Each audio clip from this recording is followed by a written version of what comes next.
గుడ్డు హెలికాప్టర్. ఒక ఊర్లో కాలేజీ చదువు పూర్తయిన ఒక అబ్బాయి ఉండేవాడు. వాడి పేరు గుహన్. వాడు కాలేజీ చదువు పూర్తయినా కూడా వాడికి చదువు తగ్గ ఉద్యోగం దొరకలేదు. వాళ్ళ నాన్న ఒక వ్యవసాయి. వాళ్ళ నాన్న అప్పు చేసే తన్ని చదివించాడు. వాడు పనికెళ్ళినందువల్ల వాళ్ళ నాన్నగారు రోజూ తిడుతూ ఉంటారు. ఏరా, నిన్న ఇంటర్వ్యూకి వెళ్ళావు, ఏమైంది? ఆ పని నాకు నచ్చలేదు నాన్నా. ఏ? ఆ పనిలో నేను కొత్తగా నేర్చుకునేలాంటివేమీ లేవు. ఒకే రకమైన పనిని ప్రతిరోజూ చేయాల్సింది. అందుకనే ఆ పని చేయడం నాకిష్టం లేదు నాన్నా.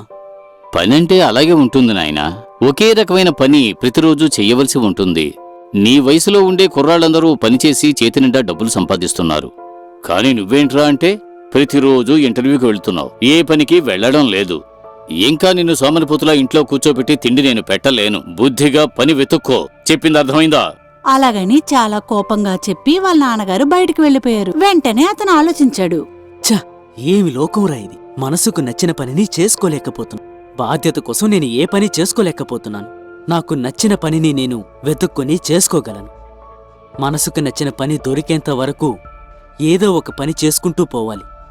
ఇలాగా రోజు వాళ్ళ నాన్నగారితో తిట్లు తినలేక ఏదో ఒక పనికి వెళ్దామని ఆ ఊర్లో ఉన్న ఒక కిరాణీ అంగడిలో పనికి చేరాడు. అక్కడ వస్తువులు కొనడానికి వచ్చేవాళ్లు ఇలా అడుగుతారు. ఏంటయ్యా గుహన్, కాలేజీ చదువు చదివి కిరాణా కుట్లో పనిచేస్తున్నావు. ఏదైనా ఆఫీస్ పని చూసుకుని వెళ్ళొచ్చు కదా. ఏమయ్యా, నీతో పాటు చదివినవాడే కదా మాణిక్యం కొడుకు ముత్తు. తనిప్పుడు ఏదో పెద్ద కంపెనీలో ఉద్యోగం చేస్తున్నాడట కదా, బాగా సంపాదిస్తున్నాడట కూడా. నువ్వేంట్రా అంటే కిరాణా కొట్లో కూర్చుని పొట్లాలు కట్టుకుంటున్నావు. ఏ, డిగ్రీ పూర్తయితే ఆఫీస్ పనే చెయ్యాలని చట్టమేమన్నా ఉందా? ఎంత చదివినా గాని మనం చేసే పని మన మనసుకు నచ్చాలి. అలా మనసుకు నచ్చిన పనిని చేసుకుంటుంటే మనకి జీవితంలో ఎప్పటికీ బోరు కొట్టదు. అంతేకాకుండా మనం చేసే పనిలో కొత్త కొత్త విషయాలు కూడా నేర్చుకోవచ్చు. అలా చూస్తే ఈ కిరాణా దుకాణంలో నేను రోజురోజుకి కొత్త కొత్త విషయాలు చూస్తూనే ఉన్నాను. కేవలం పొట్లాలు కట్టడం మాత్రమే కాదు, స్వదేశీ ఎకనామిక్ నుండి విదేశీ ఎకనామిక్ వరకు అన్నీ ఈ కిరాణా దుకాణంలో పనికి చేరగానే తెలిసాయి. అలా చెప్పి వాడు కోపం తెప్పించే వాళ్ళని ఇలా సమాధానం చెప్పేవాడు. వాడు కిరాణీ కొట్లో పనికి చేరిన విషయాన్ని నాన్నగారితో చెప్తాడు. నాన్నా, నేనొక కిరాణా దుకాణంలో పనికి చేరాను. ఏరా, నేను ఒక మంచి ఆఫీసులో ఉద్యోగానికి చేరాను అని చెప్పి అందరు కుర్రాళ్లు తండ్రులకు చెప్తారు. నువ్వేంట్రా అంటే కిరాణా కొట్లో ఉద్యోగానికి చేరాను అని గొప్పగా చెప్తున్నావు. నీలో బాగుపడే లక్షణాలు కనపడడం లేదురా. ఇక నేను చెప్పడానికే ఉంది, నీ జీవితం నీ ఇష్టం. ఆ కిరాణీ షాప్లో టైం దొరికేటప్పుడంతా వాడు కొత్తగా టెక్నికల్ సంబంధించిన పుస్తకాల్ని చదివేవాడు. వాటి ద్వారా వాడు చాలా కొత్త విషయాల్ని తెలుసుకునేవాడు. ఒకరోజు వాడు కొత్తగా చదివిన పుస్తకం వాడిని ఒక కొత్త యంత్రం చేయడానికి ఉత్సాహపరిచింది. దాన్ని బట్టి ఒక చిన్న హెలికాప్టర్ చేయడానికి నిర్ణయించుకున్నాడు. ఆ కిరాణీ అంగడిలో పనిచేసిన డబ్బులు బట్టి ఆ హెలికాప్టర్ కావలసిన మోటార్ తర్వాత అన్ని భాగాల్ని వాడు కొన్నాడు. గుడ్డు రూపంలో ఉన్న హెలికాప్టర్ ని తయారు చేసి దాంట్లో ఎక్కి పయనం కూడా చేశాడు. ఆ హెలికాప్టర్ ఎత్తులో ఎగిరింది. అది వాళ్ళ నాన్నగారితో చెప్పాడు. నాన్నా, నేనొక గుడ్డు హెలికాప్టర్ని రెడీ చేశాను. మీరొచ్చి దాన్ని కాస్త చూడండి. అందులో కూర్చొని నేను కొద్ది దూరం వరకు ఎగరగలుగుతున్నాను. ఎరా, తెలియక అడుగుతున్నాను, నీకు వేరే పనే లేదా? మంచి కుర్రాడు అంటే ఏం చేస్తాడు? తను తీసుకున్న జీతాన్ని ఖర్చు పెట్టకుండా ఇంటికి తీసుకొచ్చేస్తాడు. కానీ నువ్వేం చేస్తున్నావు? వచ్చిన డబ్బంతా ఖర్చు పెట్టి ఇనప సామాన్లు కొని ఏవో పిచ్చి పిచ్చి వస్తువులు తయారు చేస్తున్నావు. దానివల్ల ఒక్క పైసా ప్రయోజనం ఉందా చెప్పరా? దయచేసి నన్ను పిలవద్దు, నేను అవన్నీ చూడను, అంతే. మర్యాదగా అవన్నీ బయట పారేసి ఏదైనా మంచి పని ఉంటే చూసుకో, వెళ్ళు. నాన్నగారు కోపంతో చెప్పడంతో నాన్నగారు ఎందుకు అనవసరంగా కోపడుతున్నారు? నేనొక విచిత్రమైన వస్తువుని సృష్టించాను. దాన్ని నాన్నగారు చూశారంటే నాకు చాలా సంతోషంగా ఉంటుంది. కానీ నాన్న దాన్ని ఎందుకు అర్థం చేసుకోవడం లేదో నాకు అర్థం కావడం లేదు. నన్ను ఎంకరేజ్ చెయ్యకపోయినా పర్వాలేదు, కానీ డిస్కరేజ్ చెయ్యకుండా ఉండొచ్చు కదా. ఇంకా మనసులోనే బాధపడ్డాడు గుహన్. వాడు గుడ్డి హెలికాప్టర్ చేసింది తెలుసుకొని న్యూస్ ఛానల్ వాళ్ళు ఒక లైవ్ ప్రోగ్రాం చేశారు. నేను డిగ్రీ పూర్తి చేశాను, కానీ నాకు మెకానికల్ ఇంజనీరింగ్ చదవాలని ఆశగా ఉండేది. కానీ కుటుంబ పరిస్థితి, ఆర్థిక పరిస్థితి బాగాలేనందువల్ల నేను చదువుకోలేకపోయాను. అయినా గానీ మెకానికల్ ఇంజనీర్ చదువుకోవాలనే ఆశ మాత్రం ఉండేది. దానికి సంబంధించిన అనేక రకాల పుస్తకాల్ని నేను చదివాను. ఆ పుస్తకాల వల్ల వచ్చిన విజ్ఞానం వల్లే గుడ్డు ఆకారంలో ఉన్న హెలికాప్టర్ని సృష్టించాలనుకున్నాను. అదేవిధంగా సృష్టించాను. ఈ గుడ్డు హెలికాప్టర్లో 2 వ్యక్తులు ప్రయాణించొచ్చు. వాడి ఇంటర్వ్యూని చాలా మంది చూశారు. అలా చూసిన దాంట్లో బిజినెస్ మ్యాన్ చంద్రన్ ఒకరు. వారు వెంటనే గుహన్ని కలుసుకోవడానికి వెళ్లారు. కారులో వచ్చిన ఆయన్ని వాడి ఇంట్లోకి తీసుకెళ్లాడు. గుహన్, నేను నీ ఇంటర్వ్యూ చూశాను. నువ్వు చాలా ప్రతిభావంతుడివి. ఎందుకు నువ్వు ఏదైనా పని చేస్తున్నావా? లేదు సార్, పని వెతుక్కుంటున్నాను. నువ్వు ఏం చదువుకున్నావు? సార్, నేను కేవలం డిగ్రీ మాత్రమే పూర్తి చేశాను. డిగ్రీ చదివిన నీకు ఇలా గుడ్డు హెలికాప్టర్ చేసే ఐడియా ఎలా వచ్చింది చెప్పు. మెకానికల్ ఇంజనీరింగ్ చదువు చదవాలన్నదే సార్ నా ఆశ. కానీ నేను ఆ చదువు చదువుకోవడానికి చాలా డబ్బు కావాల్సొచ్చింది. ఇప్పుడు కూడా మా నాన్నగారు అప్పు చేసి మరీ నన్ను చదివించారు. అలాంటప్పుడు నేను మెకానికల్ ఇంజనీరింగ్ ఎలా చదవను? అందుకని ఇంజనీరింగ్ సంబంధించిన అనేక రకాల బుక్కుల్ని తీసుకుని నేను చదివాను. అలా చదువుతున్నప్పుడే గుడ్డు హెలికాప్టర్ని సృష్టించాలన్న ఆలోచన నాకు వచ్చింది.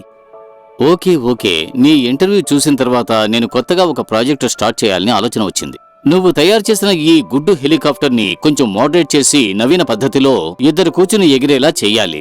దానికి సంబంధించిన ప్రాజెక్ట్ నా దగ్గర ఉంది. ఇది చాలా గొప్పగా చెయ్యాలని నాకు ఐడియా ఉంది. అందులో నువ్వు వర్కింగ్ పార్ట్నర్ గా జాయిన్ అవుతావా? సార్, ఏంటి సార్ ఇలా అన్నారు? ఎంత పెద్ద అవకాశం ఇది! ఎవరైనా దీన్ని వదులుకుంటారా? ఖచ్చితంగా వచ్చి జాయిన్ అవుతాను సార్. సరే, త్వరగా కంపెనీ స్టార్ట్ చేసే పనులు నేను మొదలు పెడతాను చెప్పి ఆయన వెళ్లిపోయారు. పెద్ద బిజినెస్ మ్యాన్ అయిన చంద్రన్ దగ్గర వర్కింగ్ పార్ట్నర్ గా జాయిన్ అయిన విషయాన్ని నాన్నగారితో చెప్పాడు.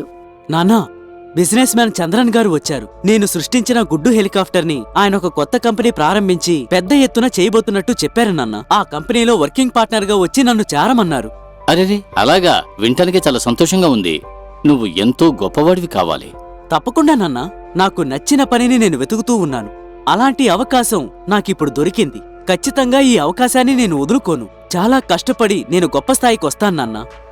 నేను నిన్ను ఎప్పుడూ తిడుతూ ఉండేవాణ్ణి. అవన్నీ నువ్వు మనసులో పెట్టుకోకు. నేను తిట్టిందంతా నీ బాగు కోసమేరా. తన కొడుకు అభివృద్ధి చెందాలనే ఆలోచన ప్రతి తండ్రికి ఉంటుందిరా. నువ్వు జీవితంలో బాగుపడకుండా చెడిపోతావేమోననే భయంతోనే నేను అలా తిట్టాన్రా. నాకు బాగా తెలుసు నాన్న. కొన్ని సమయాల్లో మీరు నన్ను తిడుతున్నప్పుడు నా మనసుకు బాధ కలిగేది. కానీ కొన్ని సమయాల్లో నేను మిమ్మల్ని ఇబ్బంది పెడుతున్నానేమో అనిపించేది. మంచిదిరా. ఈ తండ్రి మనసుని నువ్వు బాగా అర్థం చేసుకున్నా. నిన్నొక విషయం నేను అడగాలి. అడగండి నాన్న.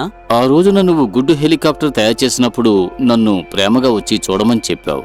అందులో ఒక రౌండ్ వెళ్ళొద్దామా నాన్నా అని అడిగావు. అప్పుడు నేను కోపంతో రాను అని చెప్పాను. ఇప్పుడు ఆ గుడ్డు హెలికాప్టర్లో నన్ను ఒక రౌండ్ తీసుకువెళ్తావా?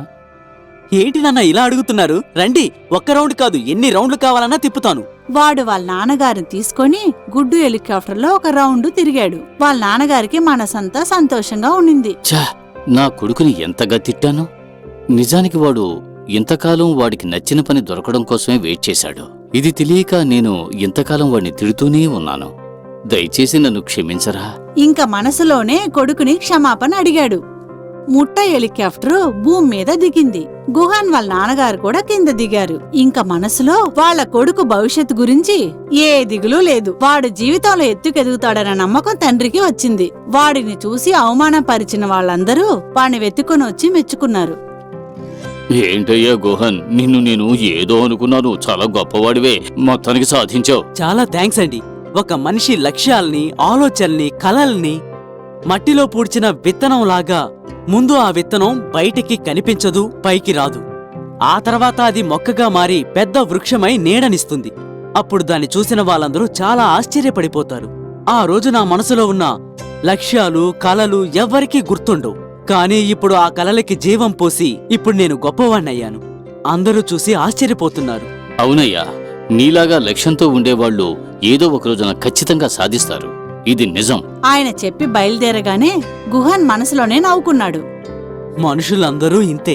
మన కళ, లక్ష్యం కోసం పోరాడేటప్పుడు ఏదో ఒక లోటు చెప్తూనే ఉంటారు. అదే మన లక్ష్యంలో గెలిచామంటే ఆ తర్వాత వచ్చి అభినందనలు తెలుపుతారు. ఇదొక వింత ప్రపంచం. ఆ తర్వాత గుగన్ బిజినెస్ మ్యాన్ చంద్రన్ ప్రారంభించిన ఫ్యాక్టరీలో వర్కింగ్ పార్ట్నర్ గా పనికి చేరాడు. ఆ తర్వాత వాడి జీవితంలో పెద్ద ఎత్తుకి ఎదిగాడు.